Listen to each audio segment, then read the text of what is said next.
ભાદરવા સુદ ચોથ એટલે કે શનિવારના રોજથી ગણેશ ઉત્સવનો પ્રારંભ થનાર હોય તેવા સમયે ઇલોરા પાર્ક સ્થિત આવેલ ઇન્દ્રપ્રસ્થ યુવક મંડળ દ્વારા શ્રીજીના આગમન યાત્રા ભારે ઉત્સાહથી આન બાન શાન સાથે ઉજવવામાં આવી હતી। આગમન યાત્રામાં મંડળના સભ્યો અને રહીશો જોડાયા હતા। વડોદરાના પૂર્વ સાંસદ રંજનબેન ભટ્ટ, ઇન્દ્રપ્રસ્થ યુવક મંડળના પ્રમુખ તરંગ શાહ, ઉપપ્રમુખ આશય શાહ, યુવક મંડળના સભ્યો તથા ઇન્દ્રપ્રસ્થ સોસાયટીના રહીશો મોટી સંખ્યામાં આ આગમન યાત્રામાં જોડાયા હતા। નાચી ઝૂમી બાપાની યાત્રામાં મન મૂકીને નાચ્યા હતા। આ વર્ષે શ્રીજીની રથયાત્રાની જેમ સજાવેલા રથમાં બેસાડીને રહીશો અને સભ્યો ભારે ઉત્સાહ અને ભક્તિભાવથી શ્રીજીના રથને દોરડા વડે ખેંચીને પંડાલ સુધી લાવ્યા હતા। ગણપતિ બાપા મોર્યાના નાદથી પંડાલ ગુંજી ઉઠ્યું હતું।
આજે ઇન્દ્રપ્રસ્થ યુવક મંડળ દ્વારા આયોજિત ગણેશ ઉત્સવનું આજે 10મું વર્ષ છે અને ભારે હર્ષોલ્લાસ સાથે આની ઉજવણી કરીએ છીએ।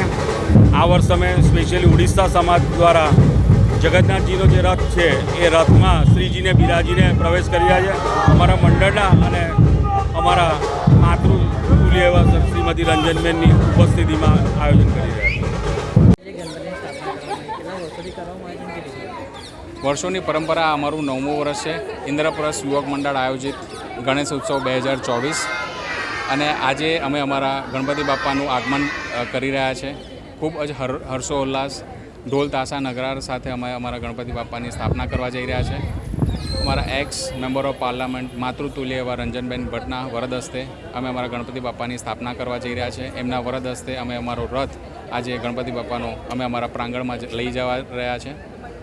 સાથે સાથે ઇન્દ્રપ્રસ્થ યુવક મંડળ વર્ષોની એક અમારી વડોદરાવાસીઓને અમે એક આહ્વાન કરતા આવીએ છીએ કે તમે તમારા ઘરે તમારા પંડાલમાં ઇકો ફ્રેન્ડલી ગણપતિ બાપાનું સ્થાપના કરો કે જેના રીતે પર્યાવરણનું જળવાઈ રહે અને એના આશયથી અમે અમારા ઇન્દ્રપ્રસ્થના પ્રાંગણમાં ગણપતિ બાપા માટે અમે એક સ્પેશિયલ ઇકો ફ્રેન્ડલી કુંડ બનાવ્યો છે કે જે તમે તમારા ઘરમાં પ્રાંગણમાં જે જગ્યાએ તમારે ઇકો ફ્રેન્ડલીની સ્થાપના કરી હોય તો ચોખ્ખા શુદ્ધ પાણીમાં તમે અમારા ઇન્દ્રપ્રસ્થના પ્રાંગણ ઇકો ફ્રેન્ડલી કુંડમાં તમે ગણપતિ બાપાનું વિસર્જન કરવા આવી શકો એ અમારો મેસેજ છે વડોદરાવાસીઓને।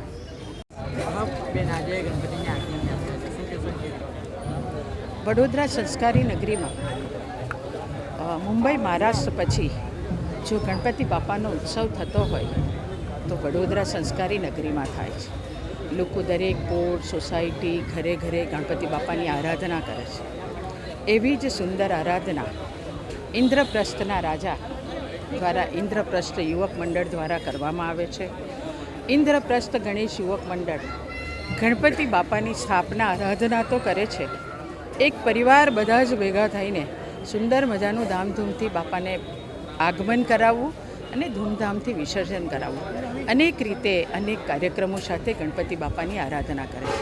તો સાથે સાથે આખા વિસ્તારમાં ઇકો ફ્રેન્ડલી જેમણે ગણપતિ બાપાની આરાધના કરી હોય તે સૌ અહીંયા સરસ મજાનો કુંડ બનાવ્યો છે તો એમાં ગણપતિ બાપાની વિસર્જન કરવા પણ આવે છે। એની સુંદર વ્યવસ્થા પણ આ ઇન્દ્રપ્રસ્થ ગણેશ યુવક મંડળ દ્વારા કરવામાં આવે છે। ઇન્દ્રપ્રસ્થનું રસોડું કેમ ભૂલાય. વડોદરામાં 3 જગ્યાએ ઇન્દ્રપ્રસ્થનું રસોડું છે 5 રૂપિયામાં. સુંદર મજાનું દરેક લોકોને ત્યાં ભોજન મળે છે. તો એની સાથે કોવિડ હોય કે અનેક જ્યારે જરૂરિયાત હોય ત્યારે ઇન્દ્રપ્રસ્થ યુવક મંડળ દ્વારા અનેક સેવાકીય કાર્ય કરતા હોય છે. આજે ગણપતિ બાપાની આરાધના કરવા જઈ રહ્યા છે ત્યારે આવો આપણે ગણપતિ બાપાને પણ વિઘ્નહર્તા દેવ છે પ્રાર્થના કરીએ. બાપા, ખૂબ અતિવૃષ્ટિ વરસાદ ખૂબ વડોદરામાં પડ્યો. મારા વડોદરાવાસીની ઉપર જે કંઈ વિઘ્ન આવ્યું છે દૂર કરીને આપ ફરીથી વડોદરાવાસીનું જનજીવન સુખમય રીતે પસાર થાય એવી ગણપતિ બાપાને પ્રાર્થના કરું છું. જય